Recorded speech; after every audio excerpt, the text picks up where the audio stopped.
China manja అమ్మినా కొన్నా arrest చేస్తాం. అరెస్టు చేయడం కాదు, ఒక్కొక్కరి మీద పీడీ యాక్ట్ పెట్టండి. ఎవడన్నా చైనా మాంజా అని మాట్లాడితే వెంటనే పీడీ యాక్ట్ పెట్టండి. ఎవరికైనా గాయాలైతే పతంగి ఎగరేసిన వాళ్ళే బాధ్యులు. అందుకే మీరు కొనేటప్పుడు కూడా చాలా జాగ్రత్తగా కొనుగోలు చేయండి. పిల్లలు తెలవకుండా షాపుకి పోతారు, డబ్బులు ఇస్తే పోయి కొనుక్కొని వస్తారు. మరి ఇప్పుడు పిల్లలు ఎగరేస్తే మరి పిల్లలది బాధ్యులా ఎట్లా? మరి ఎగరేసింది పిల్లలు 5వ తరగతో 10వ తరగతో చిన్న చిన్న పిల్లలు ఎగరేస్తారు. మరి వాళ్ళ ద్వారా ఎవరైనా గాయపడ్డారు, మరి ఎవరిని పిల్లలను అరెస్ట్ చేస్తారా? ఫస్ట్ మీరు చేయాల్సింది రైడ్స్ చేయాలి. ఎక్కడెక్కడైతే కైట్స్ అమ్ముతున్నారో వాళ్ళ దగ్గరికి వెళ్ళి రైడ్స్ చేసి దొరికితే వాళ్ళ మీద పీడీ యాక్ట్ పెట్టాలి. ఆ హెచ్చరిక ఉండాలి. మీరు ఇప్పుడు చెప్తే ఎట్లా? ఇప్పుడు ఇంకో 2 రోజులు అయితే పండగ, అప్పటికే స్టార్ట్ అయినాయి ఆ పతంగులు కొనుడు ఎగరేసుడు. నాకు నిన్న మొన్న ఒక ఆయన పెట్టిండు, ఫ్లైఓవర్ మీద నుంచి పోతుంటే తగిలిందంటే ముక్క అంతా ఇట్లా తెగిపోయింది మొత్తం ఏడికాడికి.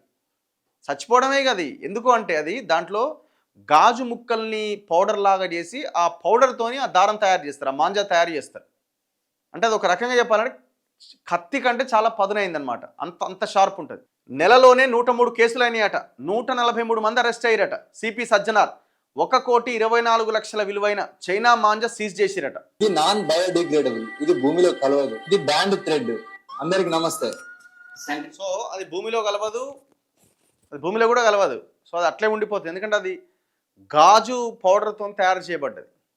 అంటే ఆలోచించండి ఇక ఎంత షార్ప్ ఉంటుందో. దాన్ని మనం ఎగిరేసి అవతలోడు సాగుకు కారణమవుతున్నాం. ఆ దారం తెచ్చి ఎవడన్నా అట్లాంటి చైనా మాంజా ఎవడన్నా అమ్మినా వెంటనే మీరు కంప్లైంట్ చేయండి, పోలీస్ స్టేషన్కి కంప్లైంట్ చేయండి, ఫలానా వాడు అమ్ముతున్నాడని.